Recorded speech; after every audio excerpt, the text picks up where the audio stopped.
Hey, everybody. In today's episode, it's myself, Bill, and John. They are representing Enlightened Recovery out of New Jersey. They've been in Florida the last couple days doing a tour of some facilities, and I had the honor of being able to have dinner with them last night, and I just knew it made sense for them to come on the podcast and share a little bit of their story. It's rather fascinating.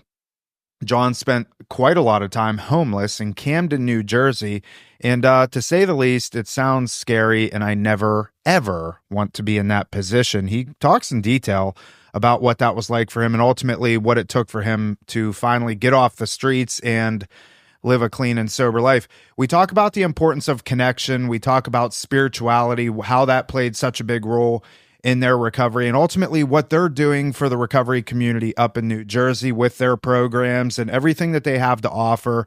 These two guys are a true representation of what sobriety represents. You're going to love this episode. Enjoy the show. Here we are, Real Recovery Talk. I am your host, Tom Conrad. In today's episode, we've got Bill and John. What's up, guys? What's up, brother? How you doing today, man? First things first, thank you for tuning in on the podcast app, whichever one that you choose to use, and thank you for watching on YouTube. In the end, if you have any comments, questions, or concerns, you could always reach us, info@realrecoverytalk.com. Again, that's info@realrecoverytalk.com, and ultimately, we want to help you turn your mess into your message. Right, fellas? Yes. Hell yeah. Dude, I just noticed you had Viore shorts on. I do. These were actually a gift by my good friend Robert Snyder, who's actually our COO. He is? So one of the perks of working at Enlightened Recovery is we go on an annual trip to Costa Rica that the company pays for in full. And on the trip, I was lacking a pair of swim trunks. And so he graciously bought me these Viores, and they've quickly turned into my favorite pair of shorts. Do you have any other clothes from Viore? I don't, but I've been looking. It's by far the best. So, last night I was telling you guys about Mind Pump. Yeah. They were early investors in that company. Really? Okay. Yeah. Good move. These are Viore, the shirt's Viore, I have Viore everything. Yeah. It looks it's similar looks kind of like Lulu. Yeah, by I think far it's surpasses. Really? I mean, it's not even in the same atmosphere. Okay. Now, Lulu, I used to wear Lulu, but I'm not able to fit in Lulu. Even their 2X stuff. Really? No. I mean, I could, but I'm not buying 2 or 3X stuff. I'm just not going to do it. Yeah. So I just won't, but it's an ego thing. Oh, totally, dude. And I don't know. I gauge everything based on fit. The brand's cool, but how it fits, that's what I'm big on. Yeah. So Viore's by far the best. It's not cheap, but No. it's good stuff. So anyways, thanks for coming on, guys. I appreciate it. So I'll do a brief intro. Obviously, I don't know a lot about you guys, but we were fortunate enough last night to go to dinner and got to know you guys a little bit better. And you have a program in Jersey, New Correct. Jersey. Correct. Enlightened Recovery, formerly known as Enlightened Solutions. We rebranded about a year ago. Yep. But everything kind of kicked into full effect just a few months ago, really. Mm-hmm. So, and it's detox and residential. yeah, so we have a full continuum of care in New Jersey. Everything from detox, residential, partial care, intensive outpatient, all the way through even sober living. So we have 9 sober living houses and 2 partial houses, and we're currently building on site. So we have a 400-acre plot of land where we call that main campus. That's where the PHP IOP is, one of them. And we are currently building a true res building that will just be a designated res building, along with 2 houses, male and female, partial for PHP. We plan on turning the other 2 houses that are off-site into sober livings and having everything on site. And then we have an IOP in Ventnor, which is like 15 minutes south of our main campus. And in between that is actually where our detox is. So, Wow.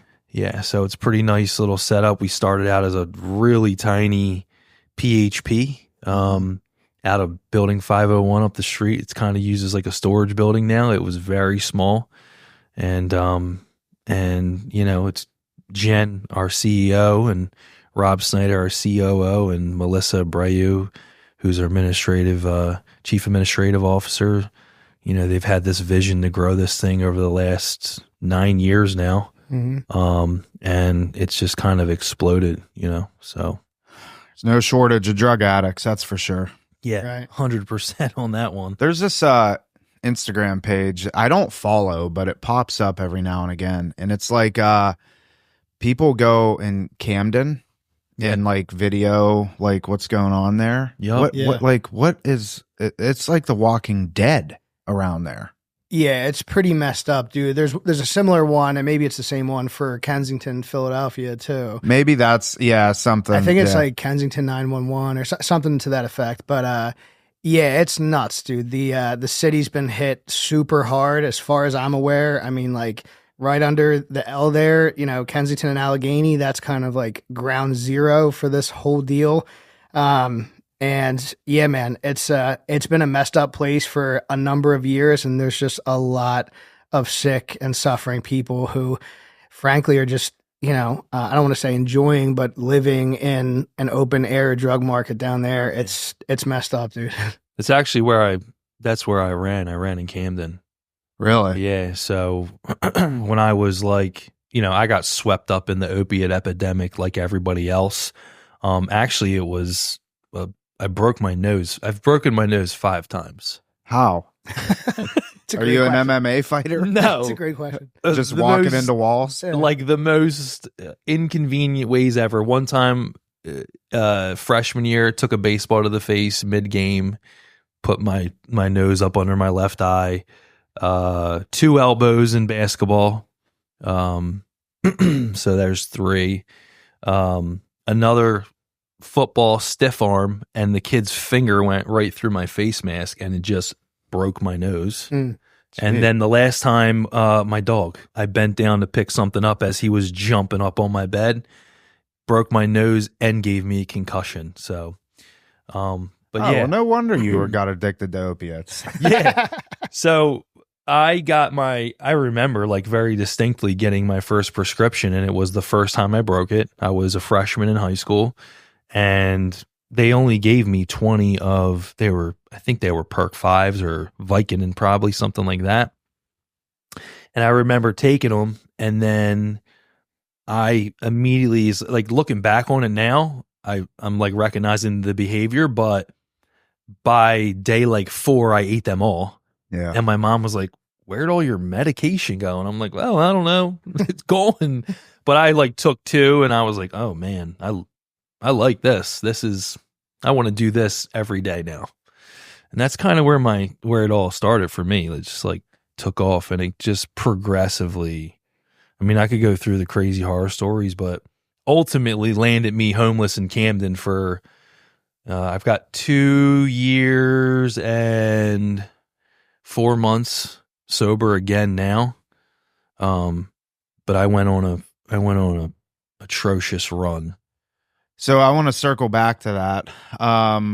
Well, let me ask this before, because I know we talked last night. Is there anything out of bounds that we can't talk about? No. Because I know we talked a little bit last night about some of your criminal stuff. Yeah. No. Is any of that out of bounds? No, I'm an open book, man. I want people to know for my experience to be able to help somebody, because I know there's a lot of people that have been through very similar situations. Okay. And Bill, what about you? No, we're good to go. All right. Tell us a little about your situation. What landed you into sobriety? Or are you sober? I am. I'm just kidding. Yeah.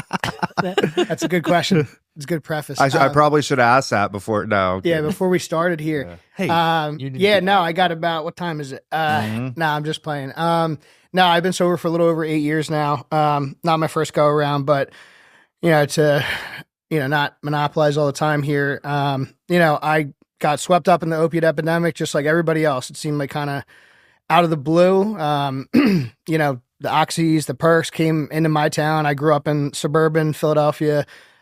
Everybody in high school, right around junior year, these things called Oxycontin came around and just like hit like crazy. So all the kids that I was doing more recreational drugs with at the time, we all got swept up in that. And, it didn't take too long for it to, stop becoming recreational and start, becoming a necessity. What do they say in the big book? Stop being a luxury, became a necessity. That was the case for me, for sure. And, long story short, between like 16 and 24, dozen or so arrests, couple trips to outpatient treatment centers, as, a consequence of getting in trouble. Still didn't think I had a problem, even though like I had a several $100 a day habit. And then in July of 2012, May of 2012, I ended up in the county jail for a couple months, and I thought that was like the end. And it almost was. But yeah, so, that May 25th, 2012, it was, I got arrested by, a couple troops of the Bucks County Opioid Task Force.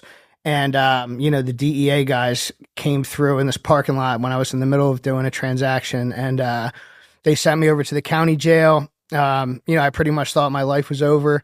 I went in there and I just was at my wit's end, man. Like I really, really wanted to stop. I didn't know how to.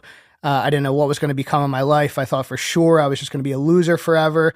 And, long story short, again, when I got out, they put me in this pretrial rehabilitation program, which sent me to my first inpatient. And I went in there with a completely, like I was defeated. So like I had, my hands up. I didn't know how to live. I was 24 years old at the time. And, they told me all the stuff to do, go to meetings, 90-90, get a sponsor, get a home group, all this good stuff.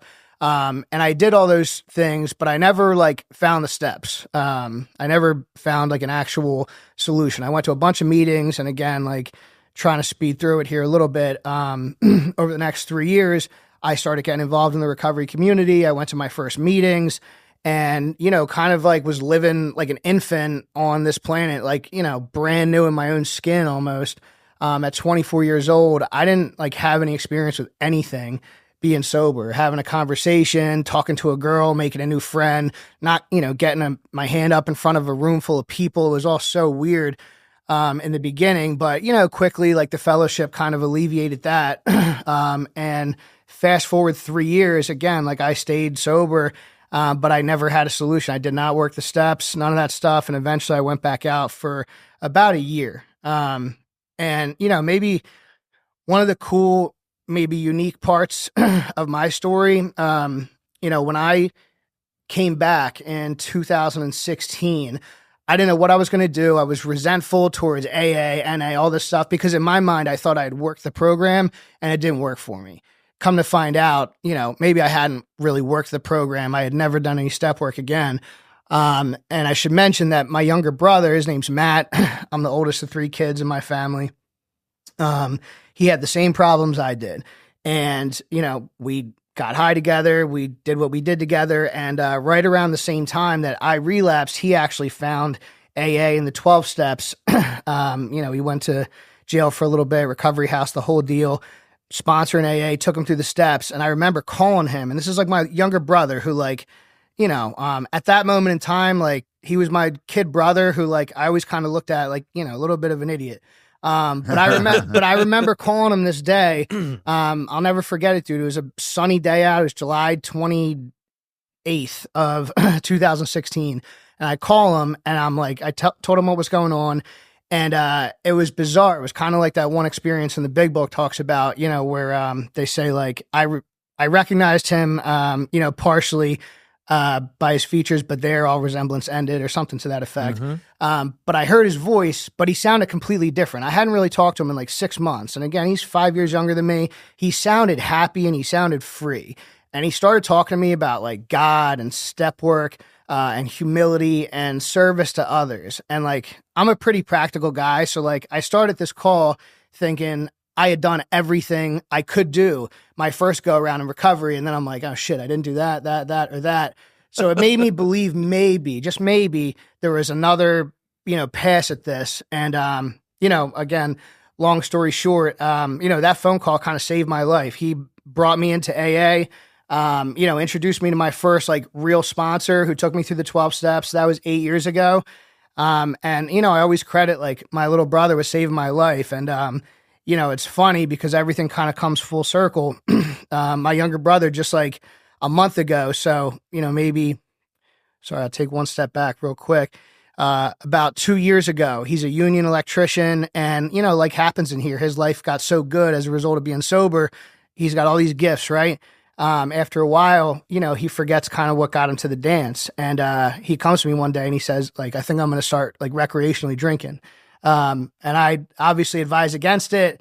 He does it, long story short, little by slow, his life turns into complete chaos to the point where just 1 month ago, I found him overdosed behind the wheel of his truck. And it was just like a miracle that a set of things lined up that I found him where I did, when I did. Yeah, crazy it was story. Against all odds. The last time I was in Florida, actually, like, is when I first found out he had relapsed. And then like a week later, I found him OD behind the wheel of his truck. Now, thank God, we were able to Narcan him and he's okay. And he's in treatment today. But I say that to say, like, one of the probably unique features about my experience here has been that, like, my little brother, I'll never forget, saved my life and like allowed me to be here today. And, hopefully, I return the favor and God willing, he'll be okay. But, yeah, man, it's been an interesting ride, but a worthwhile one for sure. Wow. That's crazy. Yeah. Is he down here? No, he's up in Pennsylvania. Oh, okay. Yeah. He's a union electrician? Yeah. Yep. And I talked to Bill the day after. I mean, the story's wild. We don't have enough time for it probably, but the story it's a long story. really is a miracle he found him pretty much by like dumb luck. Just happened to see his car and like pulled up on the car thinking like, don't know if he killed himself, OD'd, what's going on? And just found him slumped behind the wheel of the car. And thank God he did, but talk about God. God, that's a divine intervention there. Yeah, for man. sure. Yeah. Does he have any kids or anything? No. No. So thankfully, I mean, he's got his whole life ahead of him. How old is he? I'm 36. He's 32. Okay. Yeah. So I want to ask you this. You didn't go back to treatment then? I didn't, no. Actually, ironically, like, I didn't go back to my drug of choice when I relapsed that So you had 3 years sober. I mean, you didn't work steps or nothing, so you were clean off of everything. Yep. Picked back up, went out for a year. Yep. And what were you using in that year? Yeah, so like originally it was all the opiates, and then that year, up my way, we talk about like sex and checks, like relationships with women, and the job, like, and those are usually the two things that are like most tied to the ego and, can take people out besides the drugs. And that was it for me. So like 3 years in, I was just like a career maniac. I had started getting my first shot at an actual like legitimate job, making $28,000 a year, maybe like 6 months into being sober. Fast forward 3 years later, I'm at a marketing agency and I'm trying to be competitive. So I'm like, I'm going to get my doctor to prescribe me Adderall. And I'm not going to tell anybody about it. Cause like, I know I'm not supposed to take that. Fast forward literally like 2 weeks and I'm ordering bags of amphetamine powder off the internet. You know what I mean? Good addict behavior. Right. All this crazy stuff. And like, it was bizarre because my work performance ironically started to slack, but like, I'd have the most organized like iTunes collection. You know what I mean? Like I would just do dumb shit with like my focus and attention, but not what I was actually supposed to do. And then I just got to this point so quickly where like, not like my life didn't completely fall apart. It didn't. I didn't get in any legal trouble, but like very quickly, like 6, 9, I was only out there maybe for 9 months. But I found I was at that point where like, with or without, I couldn't figure out how to live once again. And there wasn't enough in the world. I wasn't broke. There just wasn't enough in the world to like give me that sensation that I was looking for. And I was just broken again. Like I felt lower than I ever had in my entire life. And man, I was ready for a change when I came back. So you reached out to your brother. I did. Amphetamines. Yeah. You reminded me of a Macklemore line. He talks about Lil Wayne sipping lean. Yeah. How he like is super creative on it.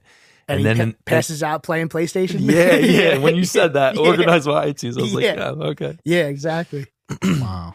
John, tell us a little bit about your like what we talked about last night, and then I want to get into the the recovery portion. Yeah, man. So I grew up in like very urban Gloucester City. It's right across the bridge from Philadelphia. Like I always say, if the Delaware River wasn't there, we'd be a suburb of Philly. So like I grew up skateboarding every day. I'm out in the street, like hanging out with my friends, running around town, getting in trouble, very ornery. And my mother, when I was 12, moved us to Salem County, New Jersey, which is like stark comparison to where I used to live. And then like I always say, if you hold up a picture of like nowhere North Carolina and like Pittsgrove Township, you wouldn't be able to tell the difference. So anyway, I went, very quickly started to build like resentments, not knowing it as a kid, but like, anyway, started to get involved in like heavy drinking, smoking, and then the pills came like a little later in my life with the opiates, with the broken nose and stuff, like 14, 15, 16. And basically what happened was I thought I was a drug dealer. So I'm buying pills off of this guy at a local bar in actually Gloucester, ironically enough. And back then, I know you guys got hit with the dilaudid wave down here. But up there, it never really happened. But this guy had dilaudid. And he was getting them from like a dirty pharmacist. So this pharmacist was basically getting powder from the pharmacy, like from the lab, and he was putting them in empty placebo pills. And he used to tell me like there's anywhere between like 10 to 16 milligrams in each pill. We don't know. So they were like very, very strong. And it was, obviously not the best situation with him too. It was just like super sketchy all around. Anyway, long story short, I start to get it in my head. I'm getting these pills super cheap. I can sell them for $20 a pop. I'm buying like 500 at a time. I'm doing most of them. But every now and then I'm selling them to make some money back to buy the next batch. And I go to a party in my local town. I sell some drugs to a friend of mine. It wasn't like some stranger. It basically was like, hey, I've never done these before. So I was like, I'll give you 2 for 1 and I'll do one with you just to show you like they're, you're fine. And he ends up falling asleep in his truck that night and never wakes up. And I wake up July 4th, 2009. I'm at the Phillies game with my childhood best friend's kid, Jason Bishop. And we are walking into the Phillies game and I get a phone call from a hysterical ex-girlfriend. I'm not going to drop her name. And she's like, Shane's dead. And I'm like, immediately they say like your heart sinks. Like I literally felt like my heart fall into my stomach. And I knew right then and there I was in serious trouble. So, I call my dad. I leave the Phillies game. I call my dad, lawyer process, the whole 9. And all I can think to myself is like, I'm done, dude. I'm going to jail for a long time. And I end up, trying to fight this thing because although I was 100% wrong, it was an accident. It wasn't like I was intentionally trying to hurt anybody. And to this day, like, I still feel like a lot of guilt and shame about it. But I was looking at 20 years in prison. I was looking at a first-degree drug-induced homicide out of New Jersey.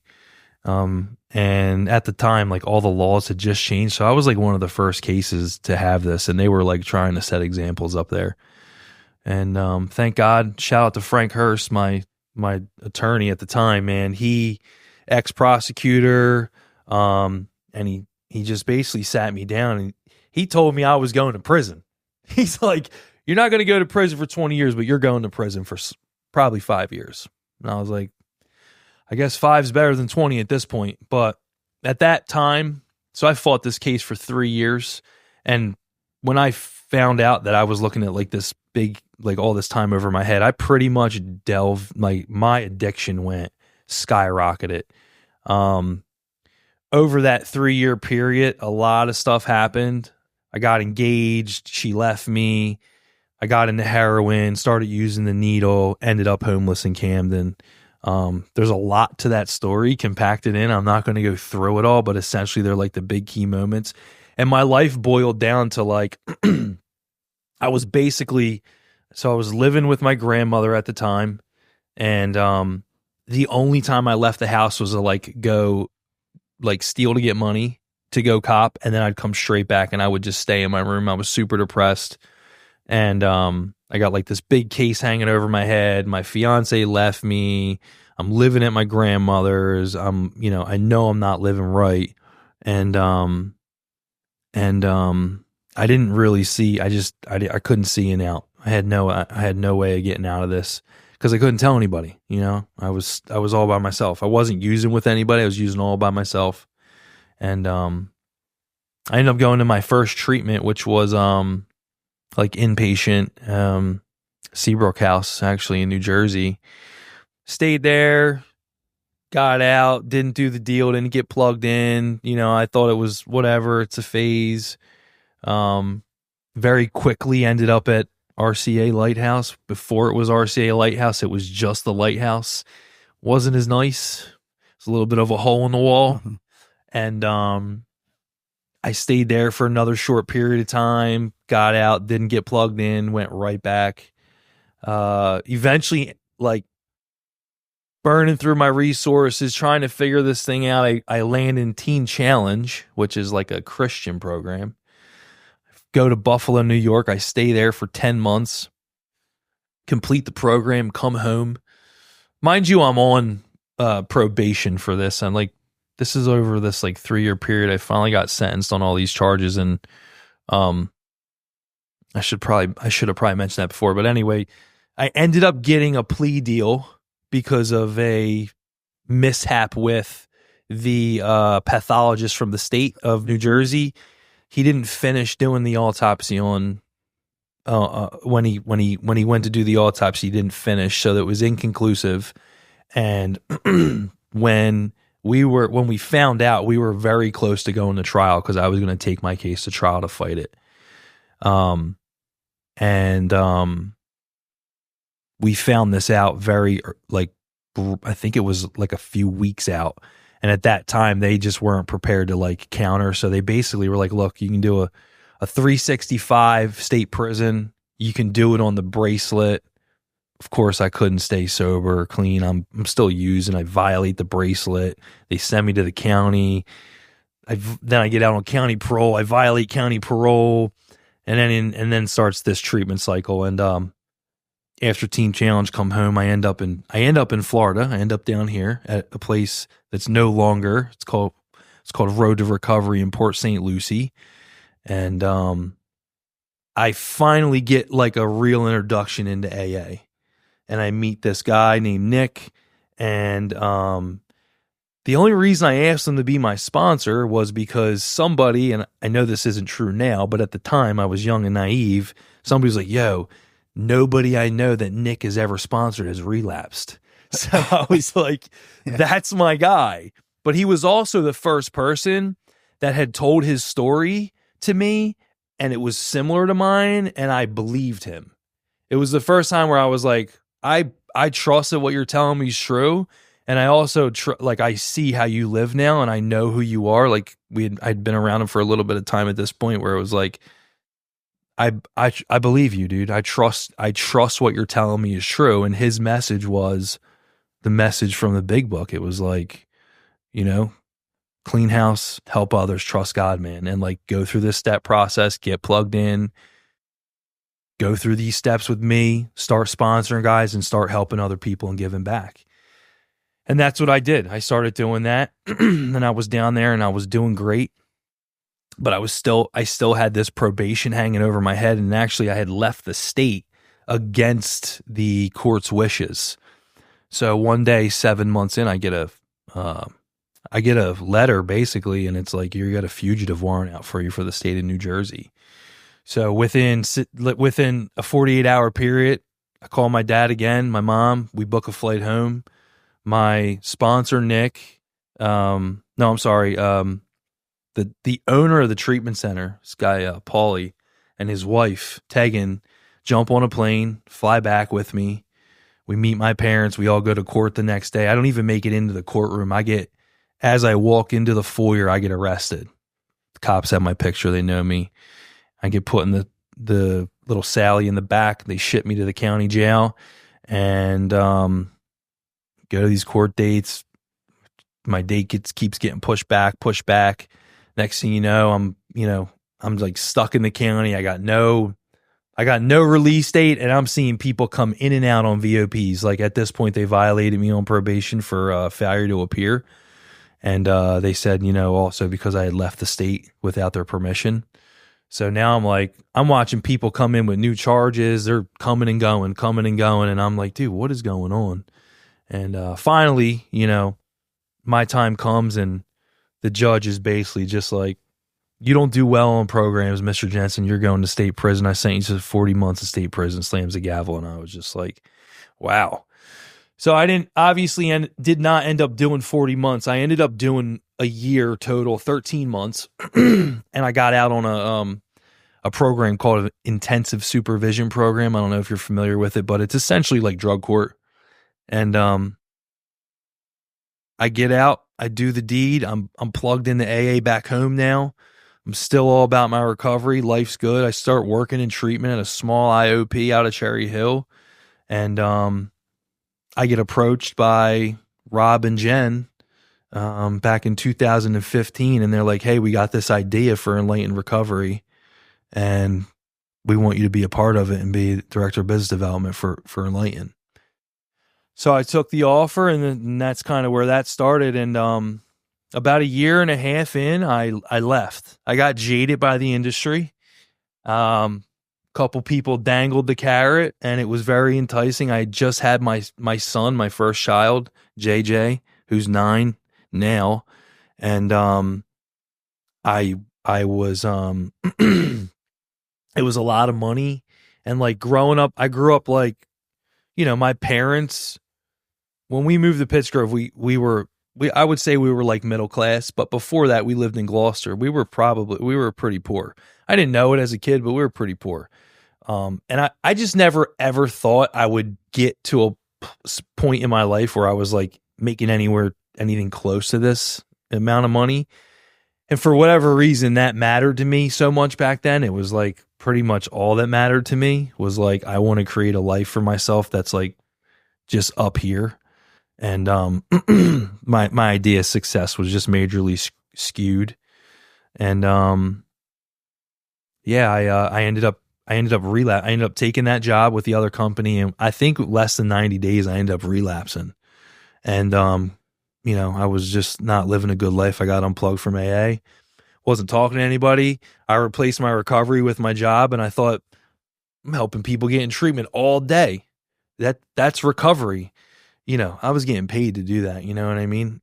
And went back out, and I ended up, it got so much worse. And this is kind of like the bulk of my story was the last 7 years from 2017 to 2024, and it's been a hell of a ride. I ended up through that process of like relapse, and just when I'm the kind of guy, like I sell everything in my house. I sell my cell phone. I sell my cars. If it can be bought, it's gone. And once again, Rob, Kirsten, Jess Knowles, one of my friends, my son's godfather show up. I hear a knock on the door. I'm upstairs getting lit in the bathroom of my pretty much a bando now. There's nothing in it. And knock, knock, knock. And it's like, yo, dude, you got to come to treatment, man. You need help. And I just, right there, dude, the veil went down. I broke, dude, tears. And that was like the beginning of the journey. That feels like it was yesterday, but that was the first attempt to get sober again. And from that point until 2 years and 4 months ago, I was probably in 20 plus treatments. Wow. If I wasn't in treatment, I was living in an abandoned house off of 6th and Chestnut in Camden. And I would do stretches on the street. I'd stay on the street until I was just, I have a picture I'll show you off air, but I pretty much looked like I had like stage 4 pancreatic cancer, dude. I was 140 pounds, 6'3", and just tracks, marks everywhere. I was a total mess. This big beard. I was totally disheveled, totally I mean, my spirit was gone. I had no soul, man. And I would have done anything to get another bag, like anything. I was that desperate. And, once again, dude, Jen and Rob, Kirsten come knocking, walking through Gloucester City one day, and van pulls up. This big Sprinter van pulls up. Now it's like midnight, and I see Jen's wife, John, jump out of the van, and I'm like, is that John? What the hell's he doing here? And I see Kirsten jump out of the van. And I see Eric Fischetti and Jen jump out of the van, and they're like, dude, get in the van. And I was like, so I get in the van. And that started another process of like, I went to treatment, didn't stick, ended up going out to Tennessee, didn't stick. There was one more long 10-month stretch on the street where it didn't stick. And then I finally, my last attempt was I went to a state funded place, man. And I had nowhere else to go. Like nobody was coming. Not even they were like, can't come here. Sorry, dude. We've given you like 10 scholarships. Can't come. And I'm so happy for that because it was the first time in a very long time I had to figure it out, not on my own, but like not with like all this assistance and like, here, we're going to like baby you and coddle you through this. And I had to raise my hand. I had to ask for this kid. This kid, Chris, came in to speak at the rehab I was at.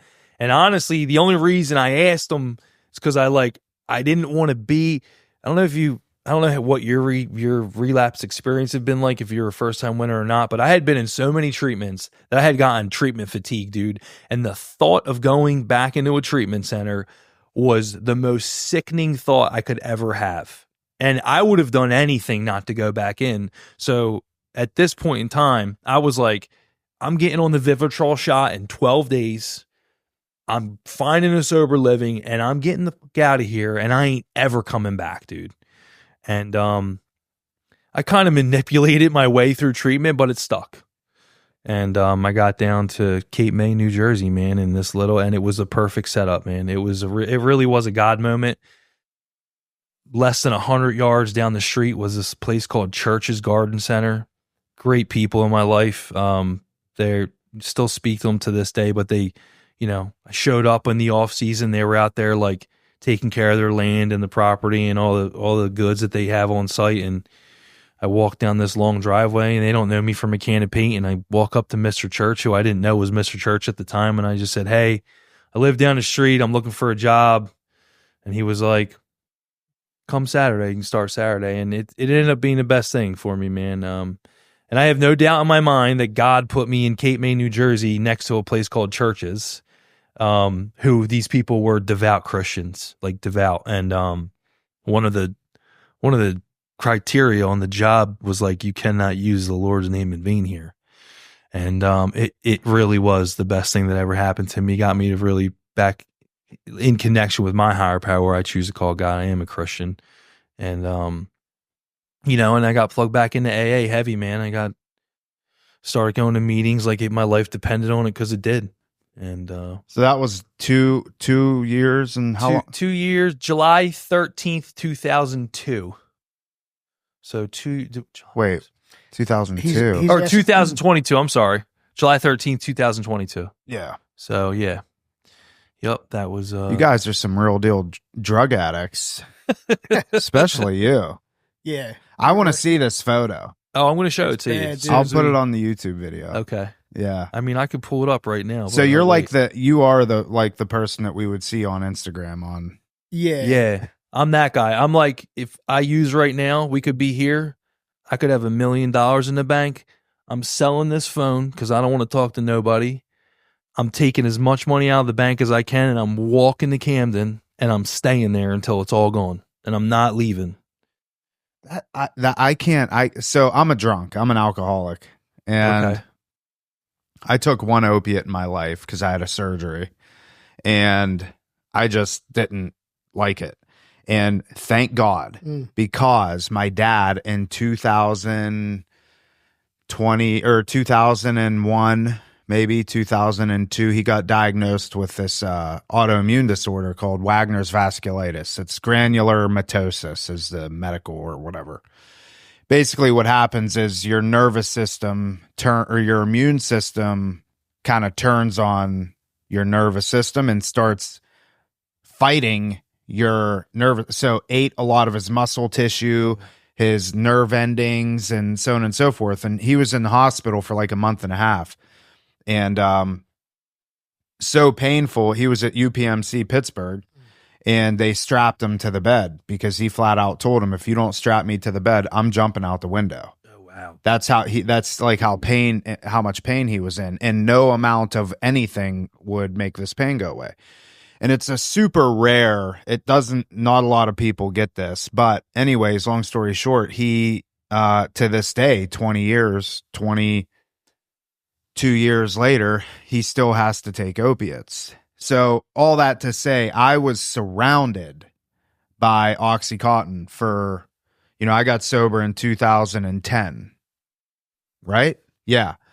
And so there was an 8-year stretch where I remember there were bottles of pills and I never messed with them. And the reason there were so many was because he wasn't like you at all in any stretch of the imagination. He took them as prescribed, right? Yeah. In fact, he didn't even like taking them as much as they wanted him to. And he was bedridden for like 2 years. Wow. And, but he had to go to the pain doctor and prove that he didn't take too many. He didn't take too many, and he did like you had to stay right in line. Enough. Right, yeah. Exactly. And so he ended up just, stockpiling all these pills for whatever reason. And I always look back at that because when I got sober in 2010, I mean, I was a drunk. Like I drank every day. That's what I did. Beer, whiskey. I was an auto mechanic. Were you a morning drinker too? Like no, shakes so and all that? Well, at about 23 years old, I was I was blue collar town, right? Yeah. I was an auto mechanic. My dad was an auto mechanic. That's how I got involved in it. So I would go to the bar, drink all night, go work on cars, this rinse and repeat. Well, at 23, I got mixed up with this girl who was, I thought was the love of my life. Definitely, course, brother. Yeah.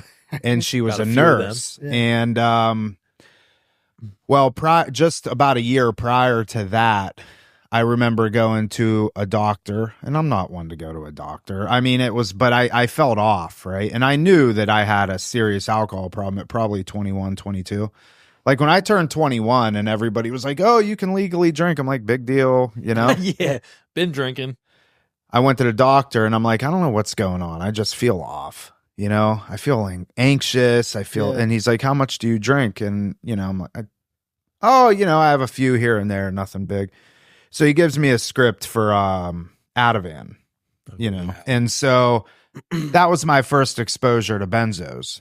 And fast forward about a year later, I get mixed up with this girl, and she's a nurse at a nursing home, and she has access to all the benzos that not opiates. So what I would do is I would take some of my dad's opiates and trade, because she liked opiates. But she couldn't get those at the nursing home, but she could get Xanax. So I would take my dad's opiates, and he never knew because he had so many of them. And so we would like trade. It was like we were like trading pills, you know? And so, no, I wasn't a morning. Like love. Yeah, it was love. Here's 3. I'll take 5. Yeah. Dude, it was crazy. I would give her like 6 opiates and she'd just give me like a Ziploc bag half full, Yeah.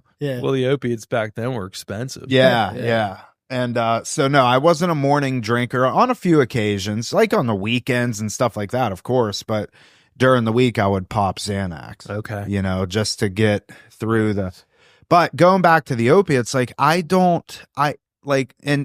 answer your question about my relapse history, I don't have any. Okay. Like I went to treatment September 15th. I flew from Pittsburgh to Jacksonville. I went to treatment at Lakeview Health. Oh, yeah, I remember Lakeview Health. And are they still around? Yeah, they just sold again. Yeah. I, A lot I of remember them changes. from back then, back in like 2015. Yeah. It was a great, great, great program. I mean, it was my first exposure to treatment. You know, it was the typical, I'm going to go for 45 days and, you know, go back to Pittsburgh, drink like a gentleman type Yep. thing. Yeah. And my dad was like, you know, him and my therapist concocted this plan. Mhm. Like, you're not coming home. And I'm like, well, where am I going?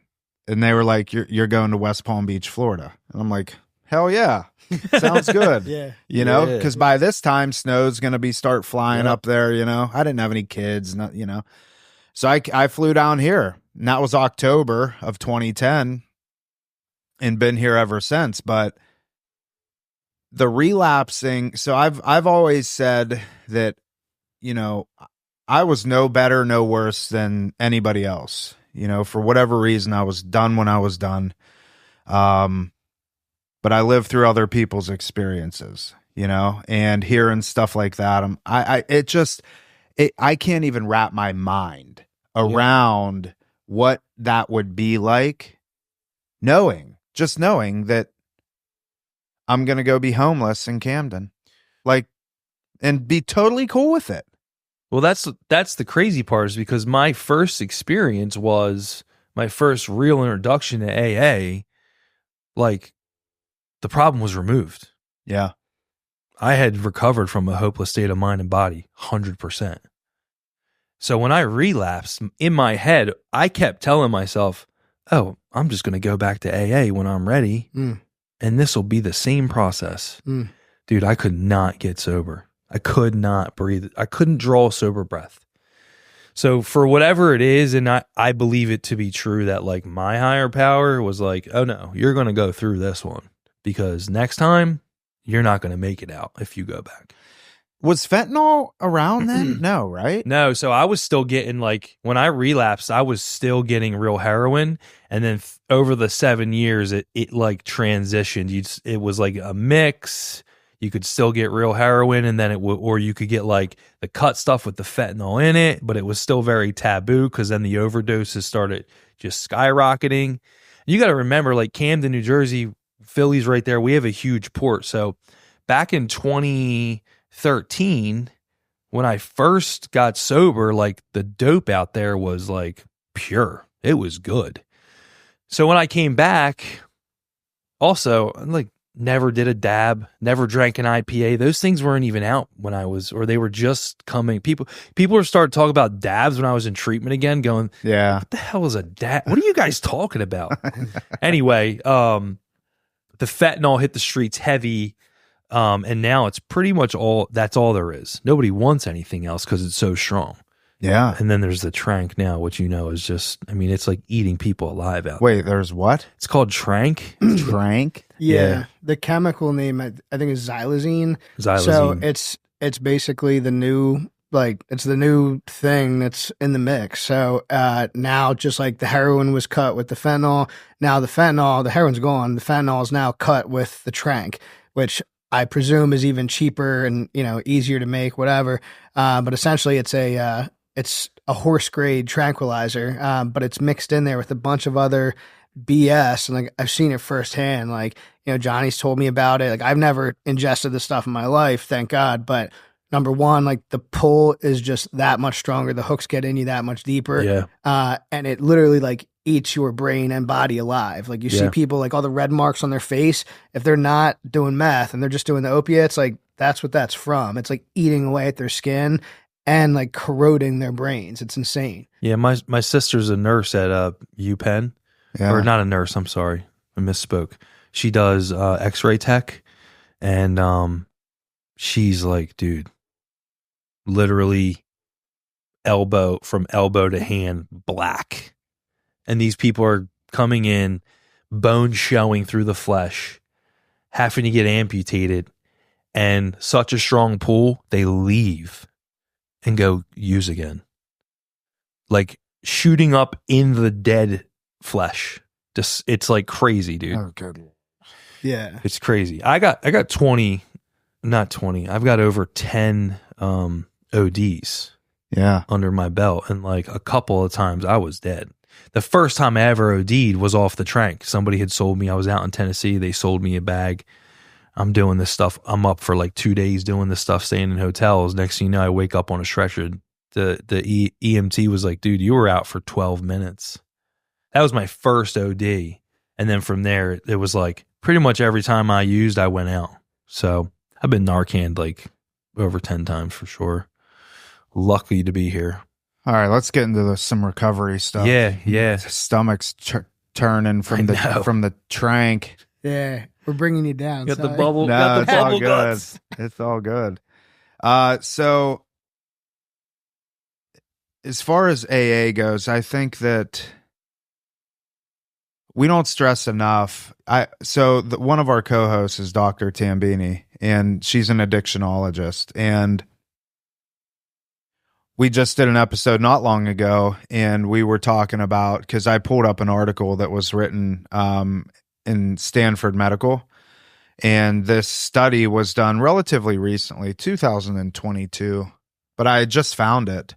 And it was an article that talked about how AA is far superior in terms of getting people sober than your typical therapy. Sure.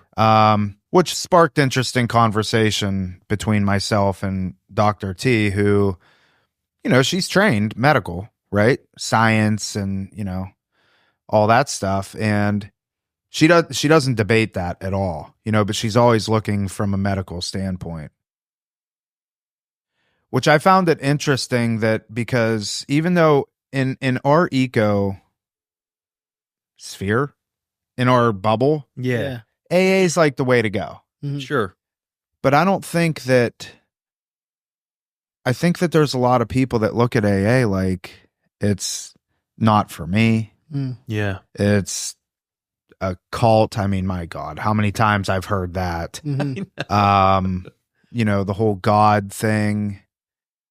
And the premise behind the episode that we did was, and what she said is her, her whole time in medical school and everything else, not one mention of AA. Really? Not one mention. Wow. And here, there's an article, Stanford Medical clearly states, this is it. There's a line in there that says, this is, if not the most effective way in getting somebody clean and sober. Yeah. Mhm. And they don't teach it in medical school, which then, Bill, we could probably relate to this, and, maybe you as well, John. My brain starts working. I'm like, oh, here comes it. Let me put my tinfoil hat on. Let's do it. Yeah. Conspiracies, like it's big pharma's involved. Sure. Why would they teach this in medical school? They want to pass out Suboxone and Subutex and methadone and all that to say, and we don't need to go down that road. It's not a hard process getting clean and getting sober. No. It's not. You're looking at 3 guys right now that have done it. And looking back on the process, at least for myself, there were a few main components that needed to take place. One, and I hear this all the time, and I'd be curious to know both your thoughts. Oh, what's the point if they're not ready? That, in my opinion, is bullshit. I wasn't ready to get sober. It just so happened that I was around the right people at the right time. Yeah. And they were sober. Yeah. Yeah. I love being drunk. Yeah. 100%. Love it. I mean, I had some really good times. Give me a 12-pack of Budweiser, a couple shots of Jim Beam, and a Xanny bar. Yeah. I'm good. Yeah. Good. But I got surrounded by people that wanted or that were sober. Yeah. So that was number one. And I preach this on the podcast all the time. Community. Being around the right people at the right time. Or the right people at the wrong time. That, to me, is the most important. Steps, service work, all the other stuff comes below that, in my opinion. Yeah. Because, and Ben and I talk about this, if you guys go and work the 12 steps, you're an isolated drug user. Mm-hmm. If you were an isolated step worker, what's that do for you? Nothing. People, if you're like, hey, I'm working the steps, and your sponsor comes meet you at your apartment, you do step one, your sponsor leaves, you don't leave your apartment, maybe you go to work, and then you go back to your apartment, watch Netflix, play video games. Sponsor comes, does step two, rinse and repeat, same thing. You have nothing. Mm-hmm. I think that can spark some good conversation. Go ahead. For sure, man.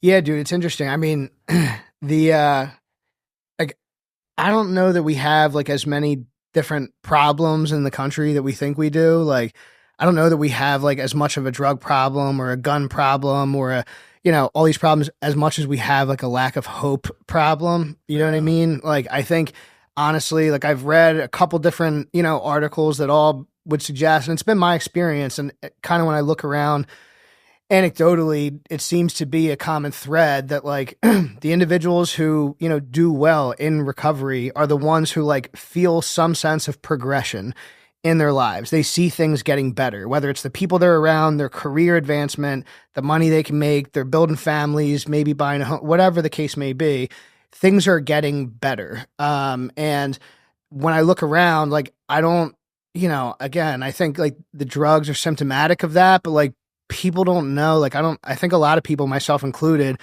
at that state of mind, they don't feel hopeful for a better future. And, furthermore, getting like a little bit deeper here, like my personal belief is that like the purpose of this whole ride here in life is for all of us to help each other and enjoy this ride as much as humanly possible. Like to me, the word God is like synonymous with love. So like, the more that I can be helpful to those around me and we can enjoy this ride together, like I think that's the whole purpose. And you kind of see it, it's like alluded to everywhere you look, down to like the 10 Commandments and everything. And I'm not necessarily like, a guy who, currently is in a Christian lifestyle or anything, but like I think there's good truths and all that stuff. But if you look at it, like don't hurt your neighbor, don't steal, don't commit adultery, don't kill. Like all these things are, in one way or another, they're saying like be helpful to one another and connect with one another. And for me, like when I first got sober, I had no sense of self-confidence, no in any way, personally, professionally, any of this stuff. And before I had any connection with like whatever the heck I, might have thought to be God at the time, before I had any connection with myself, the first connection I had was like with another human being who like showed me a little bit of love and kindness. And then that kind of like stretched along to somebody else. And, when we're out there, it's funny, like, we have, Johnny mentioned some guilt, shame, remorse, earlier, like, yeah, well, when you're stealing and like lying and doing all this crazy stuff every day, like, yeah, of course, when you lay your head down at night, you're going to feel some guilt, shame, remorse, right? But like, what I found is like, somebody told me the saying once that kind of encapsulates it, I feel like, but the quickest way to self-esteem is to do esteemable acts. But like, for me, when I'm like being helpful to my brothers and sisters out here, when I'm putting in an honest day's work, when I'm, trying to be altruistic, and I fall short every day, no doubt. But when generally speaking, like that's the majority of my movements during the day, it's really hard for me to feel like a piece of crap when I'm not living like a piece of crap. You know what I mean? But yeah, dude, like to your point, before I found any steps or God or anything, like having some friends who also wanted better for their lives, whatever that looked like at the time, that was key for me. And then like you come to find out, you can have a lot of fun in this process, like a lot of fun. You can do a lot of cool shit, travel around.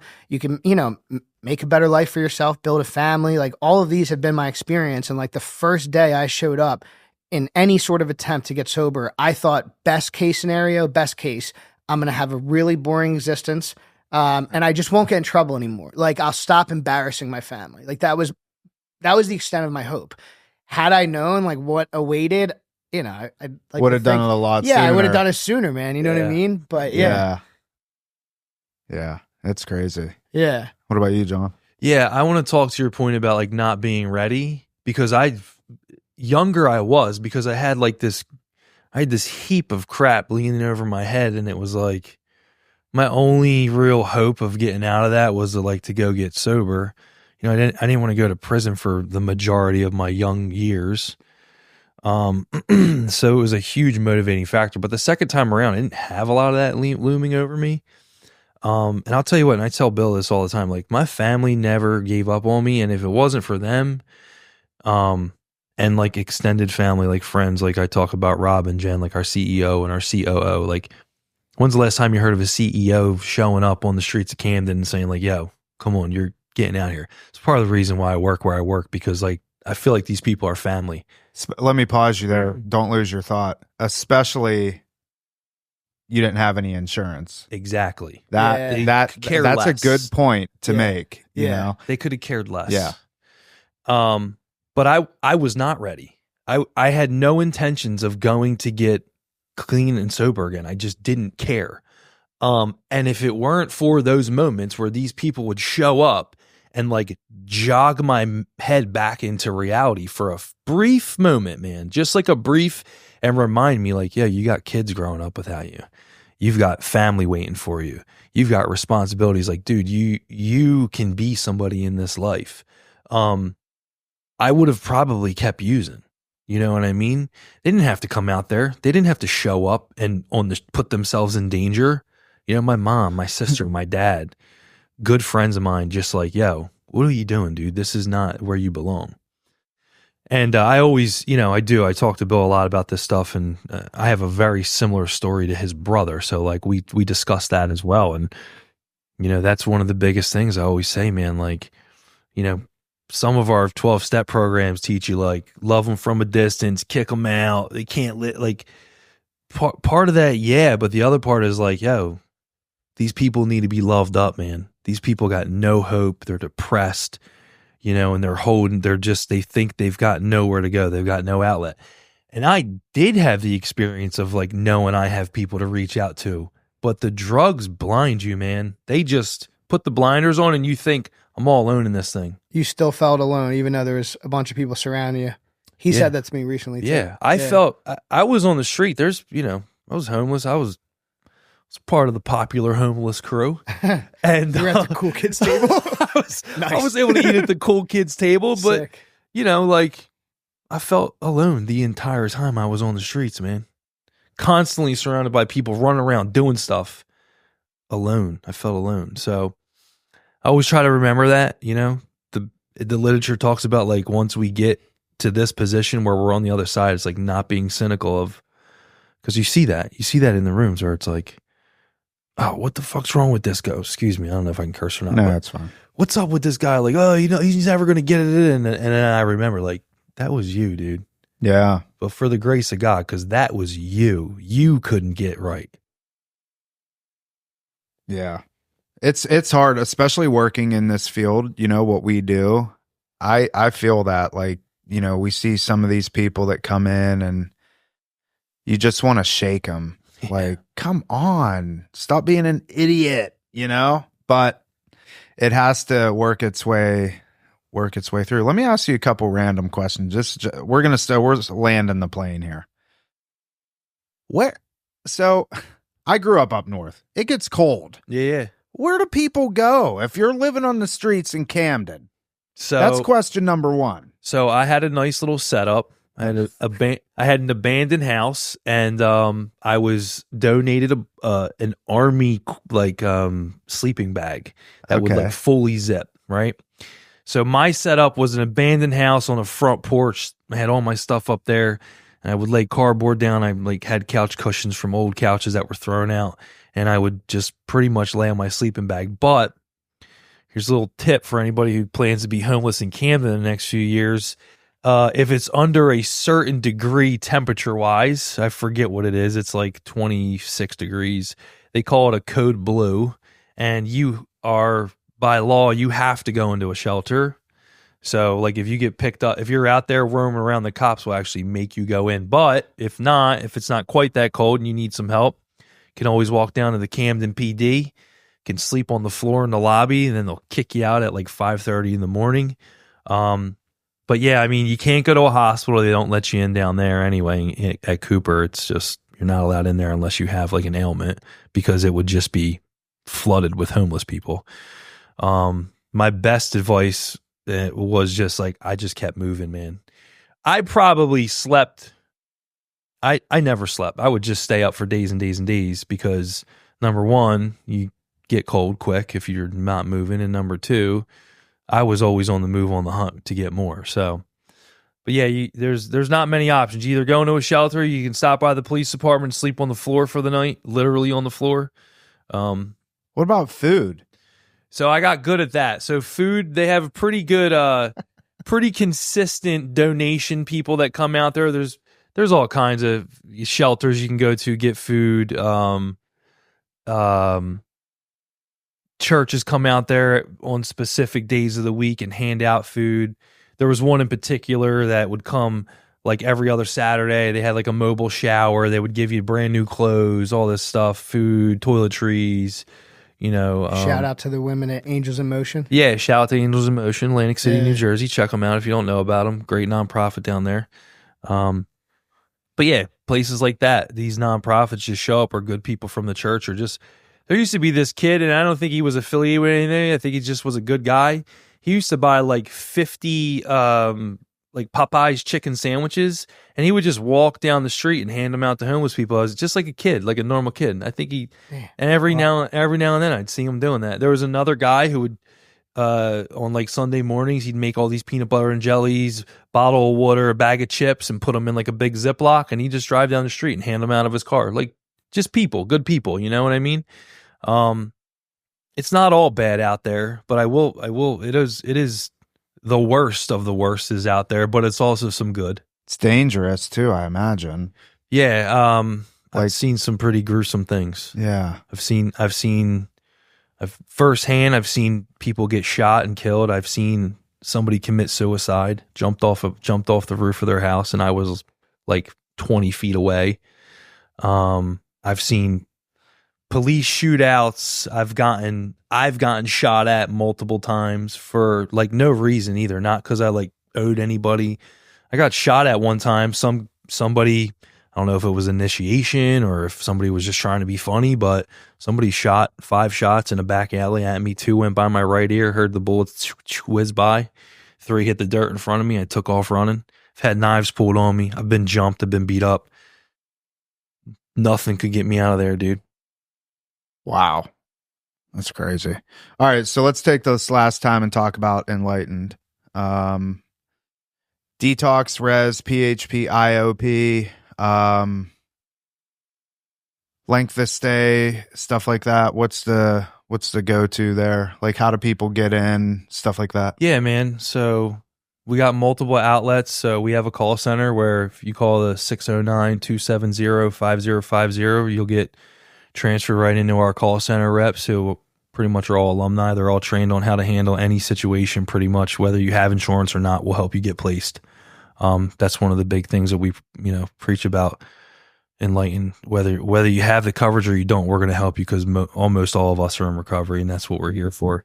Anyway, detox is usually like a 7 to 10 day stay. We have a 28-day PHP, which we call our main campus. I talked about that a little bit. I do want to talk about the services there. So menu is fully organic, everything 100%. Our CEO, Jen Hansen, truly believes in that. She actually just did a roundtable with RFK and Russell Brand on this, like Make America Healthy Again, it's called.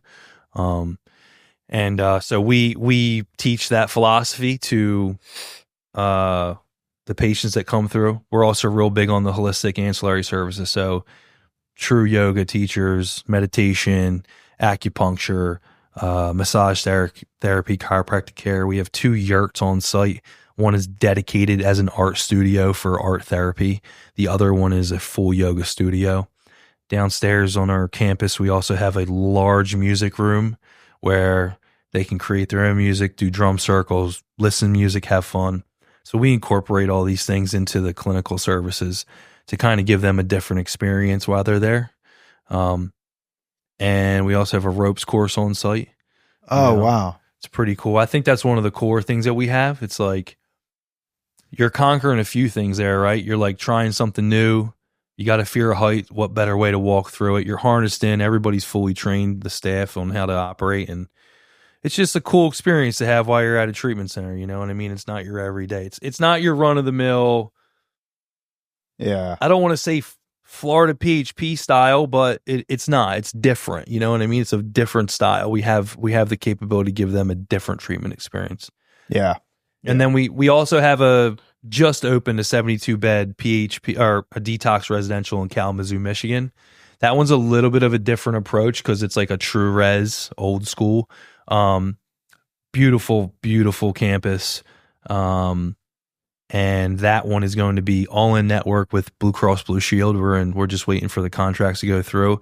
And a portion of the beds are also dedicated to Medicaid there. So we'll be able to help some folks in the state of Michigan on the Medicaid as well. Then we have an IOP in Bala Cynwyd. It's a very small, runs about 20 to 25 patients year round. And then we also have, we manage a program up. It's a SUD and mental health. They just got their mental health primary license. It's called Excel Treatment, and we help manage that as well. So that's the umbrella of Enlightened Recovery. And that's what, enlightenedrecovery.com? Yep. Enlightenedrecovery.com. You can find us at hashtag Be Enlightened on all your social platforms or hashtag Enlightened Recovery. Yeah. A couple other things I just wanted to throw in. We're on that holistic tip. We're in the middle of building, right next to those new residential buildings that John mentioned earlier. We got a cold plunge and a sauna coming in for the patients, which is going to be I think it'll be a hit. We're all fans of both of those up there. And so I think that'll be a big hit. And you said something earlier. Oh, you picked up on the no insurance thing. They helped Johnny out when he had no insurance and there was no financial gain. And it's one of the things that I've noticed right from the outset. And you guys kind of, I identified and connected with you guys last night over the same thing. We're not trying to be the biggest out there. We're trying to be the best to the small population that we serve. And you kind of echoed those sentiments last night when we were talking.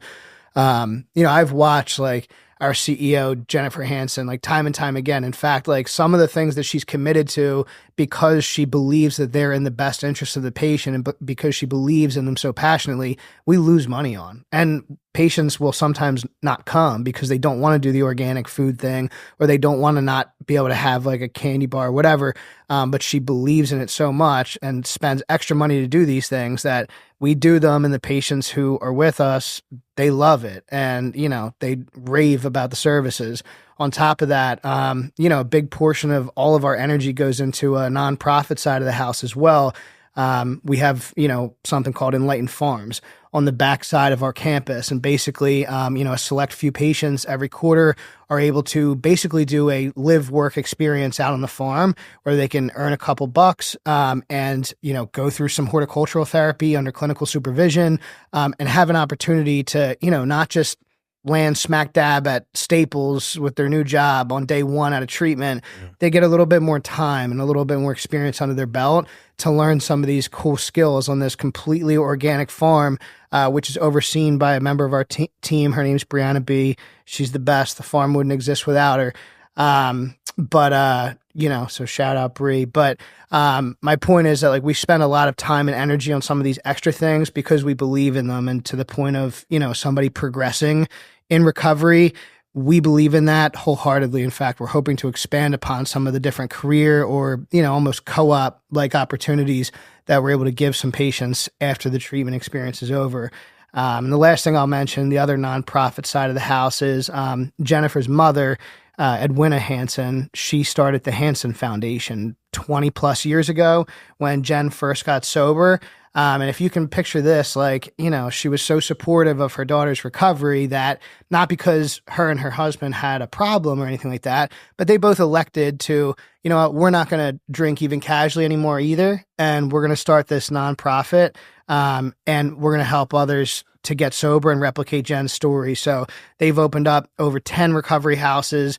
We do a couple different events every year. We raise millions of dollars, just to give away resources to other people in need. And, Edwina, God bless her. I don't know her exact age, but, she's 70. She runs circles around me. Yeah, my point was she's the hardest working woman in the office. Yeah. And she's there sun up to sundown, committed to doing this thing. And she, trust me, she could be retired on a beach somewhere.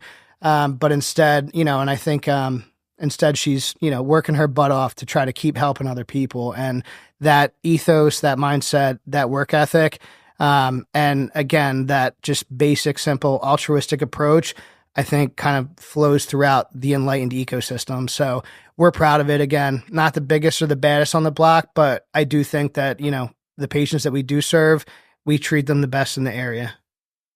Hell yeah. Yeah, man. Well, I wished I could have gone to a place like that. Yeah, me too, buddy. Ben and Destiny just walked in. Hello, guys. Hey, guys. Hey, what's going on? All right. We're landing the plane. We're about to land. Last thing I'm going to say, I hope, and I feel good. I feel good about RFK making America healthy again. Me too, buddy. Yeah. Yeah. I'm excited. I think the efforts, to be put forth, and again, we could put on our foil caps and probably intertwine the big pharma and the food and treatment all into one. We won't go down that rabbit hole. That's another episode, but it's going to change. It's going to change. I think it's going to change for the better. I'm happy about it. And I'm actively going to work on getting Russell Brand on the podcast. Come check us out, Russell. I think it's about time that you make an appearance on Real Recovery Talk. We have been around 8 years now, well over 400 episodes, and I think you'd be a great addition to our catalog of episodes. So next time you're in South Florida, just, slide in my DMs. Nice. All right. I appreciate you guys coming on. Yeah, Tom, thanks for having us. Open brother. invite. Anytime you're down here, open invite. And next time we are in New Jersey, which would be the first time I've ever been in New Jersey, we'll come by. Awesome, show you man. some good We'd love food. to have you. Yeah. Better food than here, I'm sure. Yeah. Food here sucks. Yeah, not to whatever. Yeah. Yeah, we got some good food. Yeah, but we appreciate it, brother. Yeah, Thank you for man, having really us. had a great time today. Thanks. Absolutely. All right. That is it for this episode of Real Recovery Talk. Thank you for tuning in. In the end, if you have any comments, questions, or concerns, you could always reach us, info@realrecoverytalk.com. Again, that's info@realrecoverytalk.com. And ultimately, we want to help you turn your mess into your message. That is it. We will see y'all later.